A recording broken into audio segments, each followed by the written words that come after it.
శ్రీమాత్రే నమః. అమ్మతో ప్రయాణానికి స్వాగతం. అందరికీ అమ్మవారి ఆశీస్సులు ఉండాలని మనస్ఫూర్తిగా ఆ తల్లిని వేడుకుంటూ, ముందుగా అందరికీ కూడా గురు పౌర్ణమి శుభాకాంక్షలు. ఈ గురు పౌర్ణమి రోజున మన గురుమూర్తి అయినటువంటి దత్తాత్రేయ స్వామివారి యొక్క మహత్యం గురించి తెలియజేసేటటువంటి ఒక కథ గురించి తెలుసుకొని స్వామి అనుగ్రహాన్ని పొందుదాం. పూర్వం మహూరపురం అనే గ్రామంలో గోడేనాథుడు అనేటటువంటి ఒక సద్బ్రాహ్మణుడు ఉండేవాడు. అతనికి ఎందరో పిల్లలు పుట్టి చనిపోతారు. పాపం ఆ దుఃఖం భరించలేక వారి దంపతులు దత్తాత్రేయ స్వామి వారిని నిష్ఠగా పూజిస్తూ ఉండేవారు. స్వామి అనుగ్రహం వలన వారికి కొంతకాలానికి ఒక చక్కని మగబిడ్డ కలుగుతాడు. అతనికి దత్తాత్రేయుడు అని పేరు పెట్టుకుంటారు. అల్లారు ముద్దుగా పెరిగినటువంటి ఆ పిల్లవాడికి 5వ ఏటనే ఉపనయనం కూడా చేస్తారు. 12వ సంవత్సరంలో రూపవతి సుగుణాల రాశి అయినటువంటి సావిత్రి అనే అమ్మాయితో వివాహం చేస్తారు. ఆ దంపతులు సుగుణాలలోనూ సౌందర్యంలోనూ సమానులైనటువంటి రతి మన్మధుల వలె చక్కగా సుఖిస్తూ ధర్మతత్పరులై పరస్పర ప్రేమానురాగాలతో ఉత్తమమైనటువంటి గృహస్థ జీవితాన్ని గడుపుతూ ఉండేవారు. అయితే పాపం అలా ఉండగా విధివశాత్తు తత్వానికి 16వ సంవత్సరంలోనే తీవ్రంగా జబ్బు చేస్తుంది దత్తాత్రేయుడికి. ఎన్ని చికిత్సలు చేయించినా తగ్గదు. అతనికి అన్నద్వేషం కలిగినప్పటి నుండి కేవలం ద్రవాహారమే తీసుకుంటూ ఉన్నందువలన నిత్యోపవాసిగా ఉండేవాడు. ఆ విధంగా 3 సంవత్సరాల పాటు గడిచేసరికి అది క్షయవ్యాధిగా పరిణమిస్తుంది. అతని భార్య కూడా అతను తినగా మిగిలినటువంటి అన్నం మాత్రమే తింటూ ప్రతిరోజు కూడా అతని సేవలోనే గడుపుతూ ఉండేది. పాపం అలా ఆయనకు సేవ చేస్తూ చేస్తూ ఆ పతివ్రత కూడా బాగా చిక్కిపోతుంది. భర్త రోగంతో బాధపడుతూ ఉన్నటువంటి కారణంగా ఆమె కూడా అతని వలె అలంకారం కూడా చేసుకోక కేవలం పాత చీర మాత్రమే ధరించేది. జుట్టుకో జుట్టు కూడా దూకోకపోయేసరికి ఆమె జుట్టు జడలు కట్టింది. చిక్కి శల్యమైనటువంటి ఆమెను అత్తమామలు ఎంతగా వారించినా కూడా వినకుండా భర్తే ప్రత్యక్ష దైవం అని నమ్మి ఆయన్ను సేవిస్తూ ఉంది. తనకు ఉన్నటువంటి సిరి సంపదలన్నీ కూడా పక్కన పెట్టి ఆమె ఎంతోమంది దైవజ్ఞులు చెప్పినటువంటి వ్రతాలు, పూజలు, శాంతులు ఎన్నెన్నో చేయిస్తుంది. ఎందరెందరో వైద్యులు వచ్చి వారిచ్చినటువంటి మందులను కూడా వాడుతుంది. అలా 3 సంవత్సరాలు గడుస్తాయి. కానీ దత్తుని యొక్క పరిస్థితి మాత్రం కించిత్తైనా మెరుగవపోయేసరికి అందరూ ఇక ఆశలు వదులుకుంటారు అతని పైన. అతని తల్లిదండ్రులు ఎంతో దుఃఖించి దత్తాత్రేయ స్వామి వారిని తలుచుకొని ఇలా మొరపెట్టుకునేవారు. స్వామి దత్తాత్రేయ, నిన్ను సేవించి ఈ కొడుకును పొందిన తర్వాత కూడా మేము వెనుకటి దుఃఖమంతా కూడా మరిచిపోయాం, నీకు తెలిసిన విషయమే కదా. మరి ఇప్పుడు ఇతన్ని కూడా నువ్వు మాకు దక్కించకుంటే మేమింకా ఏం చూసుకొని బ్రతకాలి స్వామి అని వారు అలా దుఃఖిస్తూ ఉంటే దత్తుడు వారిని చూసి వారిని ఊరడిస్తూ, అమ్మా, మనకెంత రుణానుబంధం ఉంటుందో అంతవరకే ప్రాప్తం ఉంటుందే కానీ అంతకు మించినటువంటి ఆశ పెట్టుకుంటే దక్కేది ఏదీ లేదమ్మా. కాబట్టి మీరు నా కోసం దుఃఖించవద్దు అని చెబుతూ ఉండేవాడు. పాపం ఆ మాటలు వినగానే వారికి ఇంకా ఎక్కువగా దుఃఖం వచ్చేది. అతను దుఃఖిస్తూ తన తల్లితో ఇలా అంటాడు, అమ్మా, అంతా కూడా ఈశ్వరుని యొక్క ఆధీనంలో ఉంటుంది. మన చేతిలో ఏముంది చెప్పు. నువ్వు నాకు ఒక గడియ సేపు పాలిచ్చినటువంటి రుణమైనా నేను ఇంతవరకు తీర్చుకోలేకపోయాను తల్లి. నేను నీకు కష్టాలే తెచ్చిపెట్టాను. మిమ్మల్ని కొంచెమైనా సుఖపెట్టలేకపోయానంటూ పాపం బాధపడేవాడు. ఇక తన భార్యతో ఇలా చెప్తాడు, ప్రేయసి, నాకిక కాలం తీరిపోబోతుంది. నువ్వు నాకు చేసినటువంటి సేవకు, నా కోసం పడినటువంటి కష్టాలకు అంతే లేకుండా పోయింది. గత జన్మలో నీవు నాకు పరమశత్రువు కాబోలు. నిన్నిలా బాధిస్తూ ఉన్నాను. ఇక ముందు కూడా నీకు అండలేదని చెప్పి భయపడనవసరం లేదు. నా తల్లిదండ్రులు నిన్ను కన్న కూతురులా చూసుకుంటారు. అయినా నీకిది ఇష్టం లేకపోతే నువ్వు పుట్టింటికి వెళ్ళిపోవచ్చు. నీతో కాపురం చేసే అదృష్టం నాకు కించిత్తైనా లేదు. దౌర్భాగ్యుడనైనటువంటి నన్ను కట్టుకున్న క్షణంలోనే నీ సౌభాగ్యం మంట కలిసిపోయిందని చెప్పి బాధపడుతూ ఉండేవాడు. పాపం ఆ మాటలు విన్నటువంటి సావిత్రి ఆ మాటలు భరించలేక చెవులు మూసుకొని ఏడుస్తూ, స్వామి, మీరు నన్ను విడిచిపెట్టి వెళ్ళిపోతారా? మీకంటే నాకు వేరే గతి ఏముంది? భార్యకు భర్తే కదా దిక్కు, తల్లిదండ్రులు కారు. నేను మీ శరీరంలో అర్ధ భాగాన్ని సుమ. నా ప్రాణమైనా మిమ్మల్ని వదిలిపోతే అసలు నేనింకా ఎలా బ్రతకాలి? నా శరీరంలో ప్రాణం ఎలా ఉంటుందనుకుంటున్నారు? మీరు ఎక్కడ ఉంటే నేను అక్కడే ఉంటానంటూ ఉండేది. సావిత్రి మాటలు వినగానే ఆ వృద్ధ దంపతులకు గుండెలు బద్దలయ్యేవి. సావిత్రి, అయ్యో, మీరే ఇలా దుఃఖపడితే ఎలా చెప్పండి? మీరు ధైర్యంగా ఉండాలి. నా ప్రాణేశ్వరునికి ఎలాంటి భయం లేదు. అందరం కలిసి భగవంతుని ప్రార్థిద్దాం. అంటూ వారందరికీ కూడా ధైర్యం చెబుతూ ఉండేది. అలా ఆమె ఒకనాడు గాలి మార్పు కోసం అతన్ని ఎక్కడికైనా తీసుకువెళ్ళాలని చెప్పి అనుకుంటుంది. అప్పుడు ఒక గ్రామస్తుడు, "ఏమమ్మా, మీరు దత్తభక్తులు కదా! దత్తావతారమైనటువంటి స్వామివారు ఆయన వెలుసున్నారు. అందరూ కూడా తెలిసిన విషయమే. ఆయన దగ్గరకు వెళ్ళండి. అక్కడ ఎందరికో మంచి జరుగుతుంది కదా!" అని చెబుతాడు. అప్పుడు సావిత్రి అత్తమామలకు నమస్కరించి, గంధర్వపురంలో ఉన్నటువంటి నృసింహ సరస్వతి అనేటటువంటి మహనీయులు ఉన్నారట. వారి అనుగ్రహం వలన నా భర్తకు మరలా ఆరోగ్యం కలుగుతుందన్నటువంటి నమ్మకం అయితే నాకుంది. ఎందుకంటే సాక్షాత్తు ఆయన దత్తస్వరూపమని ఎందరి నోటో విన్నాను. ఆ స్వామి మహిమ గురించి ఎందరెందరో చెప్పగా కూడా విన్నాను. మేము అక్కడికి వెళ్ళడానికి మాకు ఆజ్ఞ ఇవ్వవలసింది అంటూ వారి కాళ్ళ మీద పడి వేడుకుంటోంది. అప్పుడు ఆ వృద్ధులు తాము ఆశలు వదులుకున్నటువంటి బిడ్డ ఎలాగైనా సరే బ్రతికితే చాలని చెప్పి అందుకు అనుమతించి తగినటువంటి ఏర్పాట్లు చేస్తారు. ఆమె తన అత్తమామలతో, "మీరు ధైర్యంగా ఉండండి. ఆ గురుదేవుడే నా భర్తను రక్షించగలడని" చెప్పి వారికి నమస్కరించి సెలవు తీసుకొని బయలుదేరుతుంది. ఆ యువతి యొక్క ధైర్యానికి ఆ వృద్ధ దంపతులు అబ్బురపడి, "అమ్మాయి, దత్తస్వామి అనుగ్రహం వలన మా అబ్బాయి చిరంజీవి అగుగాక, సౌభాగ్యవతి భవ" అంటూ హృదయపూర్వకంగా ఆశీర్వదించి ఆమెకు వీడ్కోలు చెబుతారు. ఇక సావిత్రి తన భర్తకు ఏ మాత్రం శ్రమ కలగకుండా పల్లకిలో మెత్తని పడక ఏర్పాటు చేసి బోయిలను మెల్లగా నడవమని చెబుతుంది. ఆ విధంగా వారు 3 రోజుల పాటు ప్రయాణం చేసి గంధర్వ నగరానికి సమీపిస్తారు. అలా సావిత్రి అక్కడక్కడ పల్లకి దింపి స్వామివారి గురించి అడుగుతూ తెలుసుకుంటూ ఉంటుంది. అంత దూరం ప్రయాణం చేసి అలసిపోయినందువలన దత్తుడికి కాస్త రోగబాధలు ఇంకా ఎక్కువగా అవుతాయి. అవసాన దశ సమీపించిందా అన్నట్లుగా అతను పాపం బాధతో గిలగిలలాడుతూ ఉంటాడు. ఎలాగో పల్లకిని గంధర్వపురం చేర్చి అక్కడ ఒక చోట దింపి సావిత్రి త్వరగా వెళ్ళి స్వామివారు ఎక్కడ ఉంటారని చెప్పి ఆ ఊర్లో ఉన్న వారందరినీ కూడా అడుగుతూ ఉంటుంది. వాళ్ళు స్వామివారు అనుష్ఠానానికి సంగమం వద్దకు వెళ్ళారు అని చెబుతారు. అతన్ని అక్కడకు తీసుకుని వెళ్దామని చెప్పి సావిత్రి పల్లకి వద్దకు వచ్చేసరికి దత్తుడు మరణిస్తాడు. ఇక ఆమె గుండెలు బాదుకుంటూ ఏడుస్తుంది. ఆమె పెట్టుకున్నటువంటి ఆశలన్నీ కూడా పటాపంచలయ్యాయి కదా! ఆ శోకం భరించలేక ఆమె కత్తితో పొడుచుకోబోతుంటే అక్కడ ఉన్న వారందరూ కూడా అడ్డు వచ్చి ఆపుతారు. ఆమె దుఃఖిస్తూ, "అయ్యో స్వామి! నాకు ఇదేమి గతి? ఓ గురుమూర్తి దత్తాత్రేయ! మీరే ప్రాణరక్షకులని చెప్పి భావించానే. గంపెడంత ఆశతో ఇంత దూరం కాళ్ళీడ్చుకుంటూ వచ్చానే. కానీ నా పని ఎలా ఉందో తెలుసా? దైవానుగ్రహం కోసం వెళ్ళిన వాడి మీద ఆలయమే విరిగి పడినట్లుగా, నీడను చేరుకోబోయిన వాడి మీద ఆ చెట్టే విరిగి పడినట్లుగా, మంచినీటికని పోయినవాడు మొసలి నోట్లో పడినట్టుగా, నా భర్తను బ్రతికించుకోవడానికి ఇక్కడికి నేనొస్తే నేనే అతన్ని పోగొట్టుకున్నానే. నా గతి పులిబారి నుండి తప్పించుకున్నటువంటి గోవు, గోమాంసం తినేటటువంటి యవనుడి పాలిట పడినట్లుగా అయింది. నాకు తెలియకుండానే నేను నా భర్తను చంపిన దాన్నయ్యాను. వృద్ధులైనటువంటి అత్తమామలకు ఒక్కగానొక్కడైనటువంటి వారి బిడ్డను దూరం చేసి ఇలా దేశం కానటువంటి దేశంలో దిక్కులేని చావు చచ్చేలా చేశానని హృదయ విదారకంగా ఏడుస్తూ ఉంటోంది. అప్పుడు అక్కడ చేరినటువంటి వారిలో కొందరు అంటారు, "అమ్మాయి, నువ్విలా ఏడ్చినందువలన లాభం ఏమీ లేదు. విధి లిఖితం విష్ణువునైనా విడిచిపెడుతుందా" అని తెలియజెప్పాలని చూస్తారు. కానీ వయస్సులో చిన్నదైనటువంటి ఆమెకు అతని సహచర్యంలో మధురమైనటువంటి కొన్ని స్మృతులు గుర్తుకొచ్చి ఆమె హృదయాన్ని కలిచివేస్తూ ఉంటాయి. ఆమె దీనాతి దీనంగా వారందరితో ఇలా అంటుంది, "అయ్యలారా, అమ్మలారా, ఇప్పుడు నేనెక్కడికి వెళ్ళాలి? ఎవరి అండన ఉండాలి? నా ప్రాణనాథుడు మరణించాక అసలు నేను ఎలా బ్రతకాలి? నా భర్త వంటి సుగుణ సంపన్నుడు ఈ లోకంలో మరెవ్వరూ లేరు. చిన్నప్పుడు గౌరీ వ్రతం చేశాను. వివాహమయ్యాక భవానీ పూజలు చేశాను. అఖండ సౌభాగ్య వ్రతమని ఎన్నో పూజలను శ్రద్ధగా చేశాను. ఆ పుణ్యమంతా ఏమైపోయిందంటారు? నా మాంగళ్య రక్షణ కోసం నా నగలన్నీ వదులుకున్నాను. అందుకు ఫలితం చివరకు నాకీ పసుపు తాడైనా దక్కకపోవడమేనా" అని దుఃఖిస్తూ ఆ శవం మీద పడి, "స్వామి, నన్ను విడిచి ఎక్కడికి వెళ్ళారు? మీరు లేకుండా నేనెలా బ్రతకాలి? అయ్యో! ఈ వార్త విన్న వెంటనే మీ తల్లిదండ్రులు మరణిస్తారే. వారి బిడ్డను ఎలాగైనా బ్రతికిస్తానని చెప్పి వారిని నమ్మించి మిమ్మల్ని ఇక్కడి వరకు తీసుకువచ్చారు. నేనీ పని చేసినందువలన ముగ్గురి ప్రాణాలను తీసినటువంటి దోషినయ్యాను. నేనిప్పుడు వారికి ముఖం ఎలా చూపించాలి? నేను కూడా మీతో పాటే వస్తానంటూ హృదయ విదారకంగా శోకిస్తూ ఉంటుంది.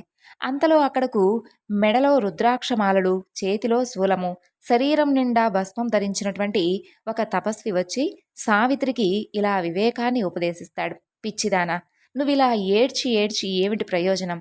నొసటి రాత మారదు కదా, పోయిన ప్రాణం తిరిగొస్తుందా? ఈ భూమి మీద చనిపోకుండా శాశ్వతంగా ఎవరైనా నిలిచి ఉన్నారా? అయినా ఇతను ఎక్కడికి పోయాడనుకుంటున్నావు? ఒక్కసారి ఆలోచించు. అసలు నీవెవరు? ఎక్కడి నుండి వచ్చావో చెప్పు. ప్రవాహంలో ఎక్కడి నుండో కలుసుకున్నటువంటి కట్టెల్లాగా ఈ భూమిపై జీవులందరూ కలుసుకుంటారు. కొద్ది సమయం కాగానే అలాగే విడిపోతారు. పక్షులు సంధ్యాకాలంలో గూటికి చేరుకున్నట్లుగా జీవులు మరలా ఎక్కడి నుండి వస్తాయో అక్కడికే చేరుకుంటాయి. నీటి నుండి వచ్చే బుడగవలే ఈ శరీరాలు వచ్చి కొంతసేపుండి మరలా మరలా నశించిపోయేవే కదా. పుట్టేవాడు చనిపోయేవాడు వాటిలో ఎక్కడున్నాడు? అతనెవడు? మాయావసులై అలాంటి జీవులను నావి నా వాళ్ళు అనుకోవడం ఒక భ్రాంతి. ఇతని తత్వం ఆలోచించకుండా ఈ శరీరమే నీ భర్త అని అనుకుంటున్నావు. జీవుడు కర్మ వలన శరీరాన్ని ధరిస్తాడు. కర్మ త్రిగుణాల వలన ఏర్పడినటువంటి ఈ శరీరం సుఖదుఖాలతో కలుగుతుంది. గుణాలన్నవి మాయ వలన ఉన్నట్లుగా కనిపిస్తాయే కానీ నిజానికి అసలు లేనే లేవు. త్రిగుణాత్మకమైనది మాయే కానీ ఆత్మ కాదు. పుట్టుక చావు మొదలైనటువంటి వికారాలే లేనటువంటి ఆత్మకు త్రిగుణాలతో ఎలాంటి సంబంధమూ లేదు. ఆ జీవుడు అవిద్య వలన కర్మబంధంలో చిక్కి ఈ సంసారంలో పడి ఈదులాడుతున్నంత వరకే సుఖదుఖాలు అనుభవిస్తాడు. ఇక మృత్యు అంటావా? సుదీర్ఘమైనటువంటి ఆయువు కలిగినటువంటి దేవతలు కూడా కల్పాంతంలో నశించవలసిందే. ఇక మానవుడి సంగతి చెప్పాలా? కాలం వలన పుట్టి దానికి అధీనమైనటువంటి ఈ శరీరం స్థిరంగా ఉండడం ఎలా సాధ్యమవుతుంది? ఇలా కాలం కర్మ త్రిగుణాలకు లోబడి ఉన్నటువంటి ఈ భౌతికమైనటువంటి శరీరం పుట్టినందుకు సంతోషమే కానీ మరణించినందుకు దుఃఖమూ కానీ పొందనవిన అవసరమే లేదు. గర్భంలో పడింది మొదలు ముసలివాడయ్యే వరకు వెనక చేసుకున్నటువంటి కర్మను అనుసరించి ఎప్పుడోకప్పుడు మరణించక ఎవరికీ తప్పదు. ఆ మధ్యకాలంలో ఎవరైనా వారి యొక్క విధి వ్రాతలను అనుసరించి ఎక్కడ ఏ సమయంలో ఎలాంటి సుఖదుఖాలు అనుభవించాలో అలాంటివి ఎవరైనా అనుభవించవలసిందే కానీ వాటిని నివారించడం ఎవరితరం? ఎప్పుడైనా ప్రాయశ్చిత కర్మల ద్వారా దుష్కర్మను నశింపచేసుకోవచ్చు. కానీ కాలగతిని నియమించడం ఎవరితరం కాదు. ఇప్పటి మీ సంబంధమే నిజమే అయితే గత జన్మలో నీకెవరితో ఎలాంటి సంబంధం ఉందో చెప్పగలవా? లేక వచ్చే జన్మలో నీకేం జరుగుతుందో చెప్పగలవా? ఇది ఆలోచించకుండా వ్యర్థంగా ఎందుకమ్మా బాధపడతావు? రక్తము మాంసము శ్లేషము ఉన్నటువంటి ధాతువులతో చేయబడిన ఈ పాంచభౌతిక శరీరం నేను నాది అనుకోవడం సరేనా? ఇంతకు నువ్వు శోకించేది ఇలాంటి తోలుబొమ్మ కోసమే కదా. ఇకనైనా ఈ శోకాన్ని నిగ్రహించుకొని ఈ జన్మచక్రం నుండి బయటపడే మార్గాన్ని ఆలోచించుకో అని అంటాడు ఆ తాపసి.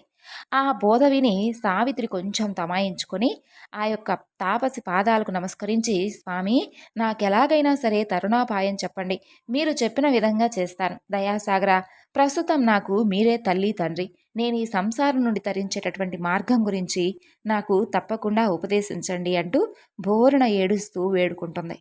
అప్పుడు ఆ యొక్క యోగీశ్వరుడు సావిత్రితో ఇలా చెబుతాడు. సాధ్వి, స్త్రీలు ఆచరించవలసినటువంటి ధర్మం గురించి చెబుతాను విను. స్త్రీలు ఎప్పుడూ కూడా తమ పతిని శ్రీహరిగా భావించి సేవ చేయాలి. విసుగన్నది లేకుండా అతిథులను ఆదరించాలి. భర్త అనుమతి లేకుండా ఏ దానం చేయకూడదు. సాధ్యమైనంత వరకు పొరుగిళ్లకు పోకుండా తప్పనిసరి అయినప్పుడు తల వంచుకుని వెళ్ళాలి. దుశీలురైనటువంటి స్త్రీలతో స్నేహం చేయకూడదు. ఉత్సవాలకని యాత్రలకని ఒంటరిగా వెళ్ళకూడదు. ఇరుగు పొరుగు శ్రీమంతులను చూసి భర్త అసమర్థుడని నిందించకూడదు. యాత్రికులు యాత్రకు పోతుంటే తాను కూడా పోవాలి అని అనుకోకూడదు. పతి సేవయే యాత్రగా, పతి పాదోదకమే తీర్థంగా పతివ్రత భావించాలి. భర్త లోబి అయినా రోగి అయినా వికలాంగుడైనా అతన్నే పరమేశ్వరుడుగా భావించి అతన్నే పూజించాలి. అలాంటి పతివ్రతను చూసి త్రిమూర్తులు కూడా సంతోషిస్తారు. అలా చేయకుండా యథేచ్ఛగా సంచరిస్తే ఆమె పుణ్యమంతా నశించి నరకానికి వెళుతుంది అంటూ కొన్ని ఉపదేశాలను బోధిస్తాడు ఆ తాపసి. ఆ తరువాత, చూడమ్మా, బృహస్పతి చెప్పినటువంటి ధర్మాలలో భర్త చనిపోయినటువంటి స్త్రీ ధైర్యం కలవారు అయితే సహగమనం చేయవలను. కాబట్టి అమ్మాయి, నువ్వు శోకాన్ని విడిచి నీకు కనుక శ్రేయస్కరం అనిపిస్తే నీవు సహగమనం చేయవచ్చు అని చెప్పి ఆ యోగీశ్వరుడు ఆమె తల మీద హస్తముంచి ఆశీర్వదిస్తాడు. అలాగే సహగమనం చేసే ముందు ఆమె చేయవలసినటువంటి కొన్ని విధి విధానాల గురించి బోధిస్తాడు. అప్పుడు ఆమె, యోగీశ్వర, మీరే నాకు తల్లి తండ్రి బంధువులు అనుకున్నాను. వేరెవరూ ఇక్కడ నాకు తెలిసిన వారు లేరు. ఇంత దూరదేశంలో నేను ఒంటరినైనప్పుడు మీరే నాకు తారసిల్లారు. యుక్త వయస్కురాలైనటువంటి నాకు వైదవ్య ధర్మం ఆచరించడం కత్తి మీద నడక వంటిది. యవ్వనం సౌందర్యం కలవారికి ఈ లోకంలో నిందలు తప్పవు. కాబట్టి నాకు మీరు చెప్పినటువంటి సహగమనమే నచ్చింది. అదే ఆచరిస్తాను. నన్ను ఆశీర్వదించండి అంటూ నమస్కరిస్తుంది. ఆయన ఆశీర్వదించి, తల్లి, త్వరలోనే నీ భర్తను తప్పకుండా కలుసుకుంటావు. నువ్వు ఇంత దూరం గురుదర్శనం కోసం వచ్చాను అన్నావు కదా!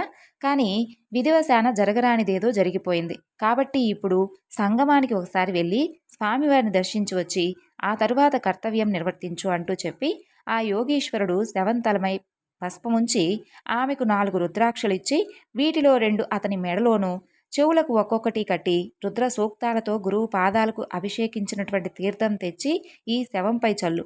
అప్పుడు సువాసినీలకు వేద విప్రులకు యథాశక్తిగా దానమిచ్చి తరువాత సహగమనం చేయవచ్చని చెప్పి ఆ యొక్క తాపస్వి అక్కడి నుండి వెళ్ళిపోతాడు.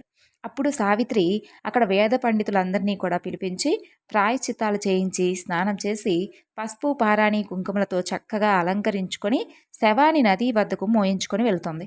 తాను అగ్ని పట్టుకొని శవానికి ముందు నెమ్మదిగా నడిచి వెళుతూ ఉంటుంది. మహా సౌందర్యవతి అయినటువంటి ఆమె అంత చిన్న వయసులో మహాలక్ష్మిలా అలంకరించుకొని సహగమనం చేసుకోవడానికి వెళుతుందని చెప్పి తెలిసి గ్రామంలో ఉన్నటువంటి స్త్రీలు పురుషులు ఆమెను చూడాలని చెప్పి వేల మంది వస్తారు.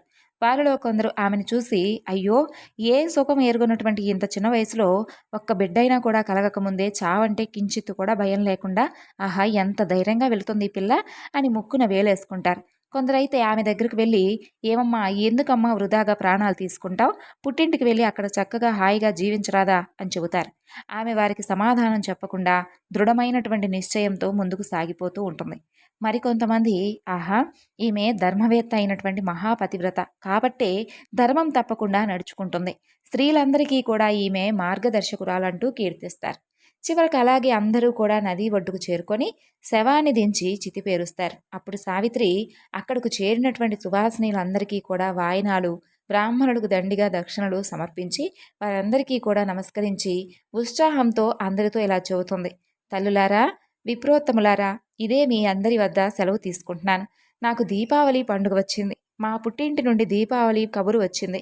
నా కనతలైనటువంటి గౌరీదేవి వద్దకు వెళ్తున్నాను. అక్కడ మా వాళ్ళందరితో కలిసి పార్వతీ పరమేశ్వరులిద్దరినీ కూడా పూజించుకుంటాను అని చెబుతుంది. తర్వాత తనకు తోడుగా వచ్చిన వారితో ఇలా చెబుతుంది. మీరు బాధపడతారెందుకు? మీరు ఇంటికి వెళ్ళవచ్చు. మా అత్తమామలకు మాత్రం వెంటనే ఈ దుర్వార్త చెప్పకూడదు సుమా. ఒకవేళ చెబితే ఆ వృద్ధుల యొక్క ప్రాణాలు వెంటనే పోతాయి. వారిని చంపినటువంటి పాపం మీకు చుట్టుకుంటుంది. కాబట్టి మేమిద్దరం గురుసేవలో సుఖంగా ఉన్నామని చెప్పి అక్కడ వారందరికీ చెప్పండి అని చెప్పి ఆమె ఆ యోగీశ్వరుడు చెప్పిన విధంగా శవానికి రుద్రాక్షలు అలంకరించి అక్కడ విప్రులతో, అయ్యలారా, నేను ఒకసారి గురుదర్శనం కోసం వచ్చాను కాబట్టి ఒక్కసారి ఆయన దర్శించుకుని వచ్చి సహగమనం చేయడం నా ధర్మం అని చెప్పి అనిపిస్తుంది. నేను వెళ్ళిరానా మరి అని అడుగుతుంది. అప్పుడు ఆ బ్రాహ్మణుడు, అమ్మా, సరే కానీ సూర్యాస్తమయానికి ముందే అగ్ని సంస్కారం జరిగేలా మాత్రం చూసుకో తల్లి అని చెబుతారు. అందుకు ఆమె అంగీకరించి గురు దర్శనానికి వెళుతుంది. అక్కడ వాళ్ళందరూ ఎంతో కుతూహలంతో ఆమె వెంట వెళ్తారు. సావిత్రి మెల్లగా నడుచుకుంటూ మనసులో స్వామిని ఇలా స్తుతిస్తూ ఉంటుంది. స్వామి, మీరు సర్వేశ్వరుడు. శరణు కోరిన వారందరికీ పురుషార్థాలను ప్రసాదించగలవారని మీ కీర్తి నలువైపులా విస్తరించింది. త్రిగుణాతీతులైన త్రిగుణాలను ధరించి సృష్టి స్థితి లయాలను చేసేటటువంటి త్రిమూర్తి స్వరూపమే మీరే కదా. మీ వల్ల అసలు కానిదే ఉంటుంది.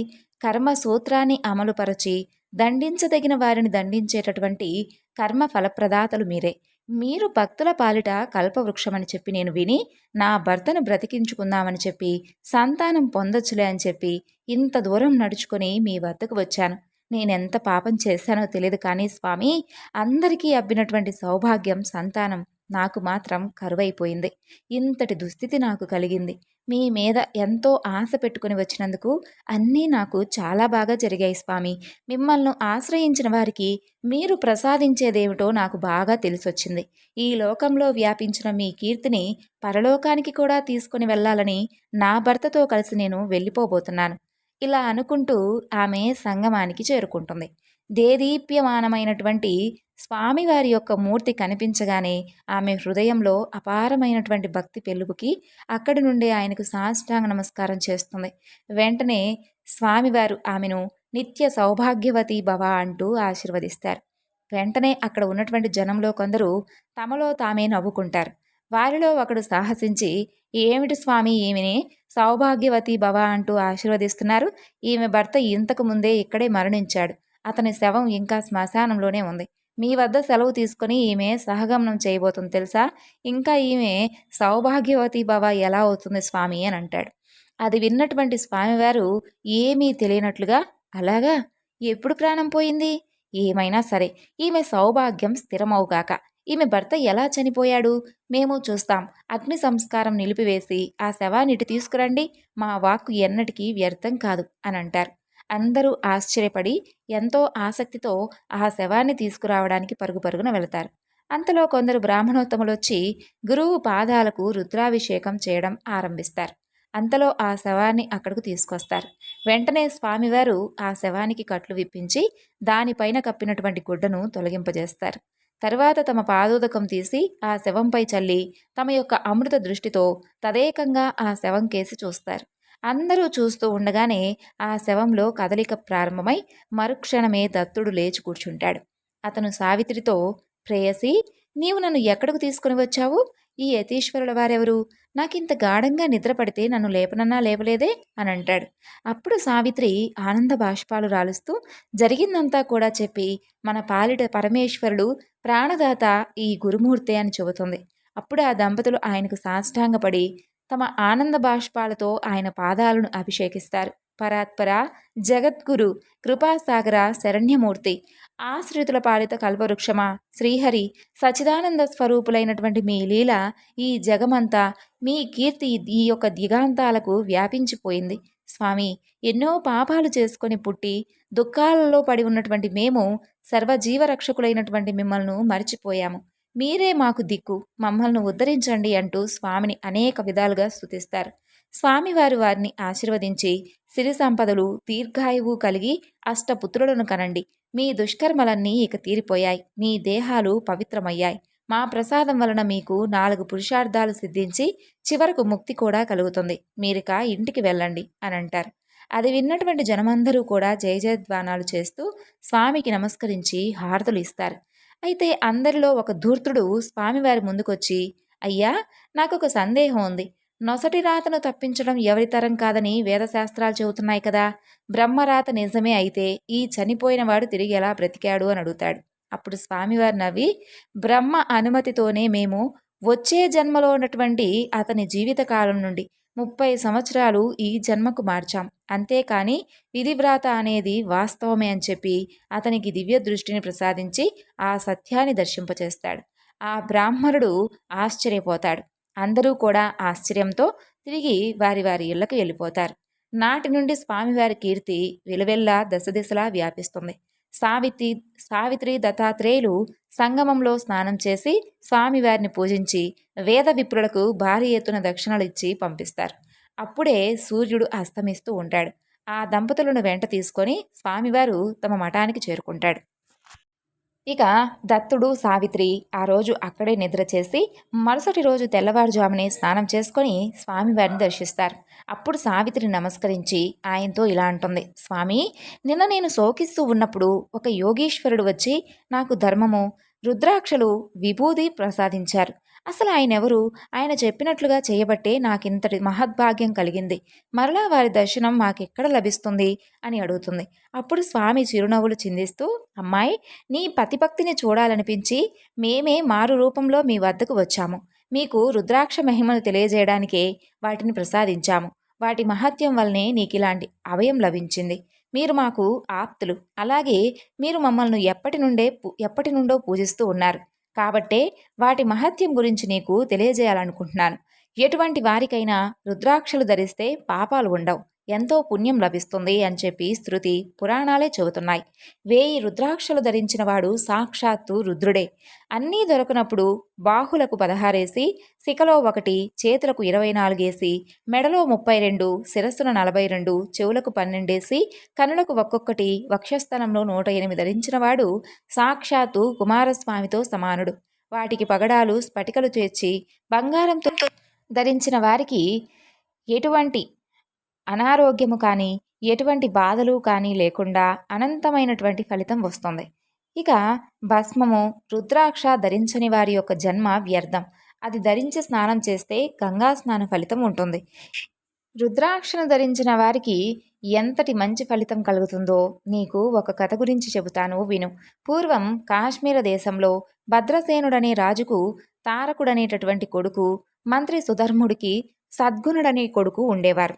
వారెంతో ప్రేమతో మసులుకుంటూ ఎలాంటి ఆభరణాలు లెక్క చేయకుండా ఎప్పుడూ రుద్రాక్షలు ధరించి శివారాధన చేసి కానీ భోజనం చేసేవారు కాదు. ఒకనాడు పరాశర మహర్షి రాగా భద్రసేనుడు ఆయన్ను పూజించి ఆ బిడ్డలిద్దరి విచిత్రమైనటువంటి వైఖరికి కారణం ఏమిటో చెప్పమంటూ ప్రార్థించాడు. అప్పుడు ఆ ముని, రాజా, వెనుక నందిగ్రామంలో మహా సౌందర్యవతి శ్రీమంతురాలు అయినటువంటి మహానంద అనేటటువంటి ఒక వేశ్య ఉండేది.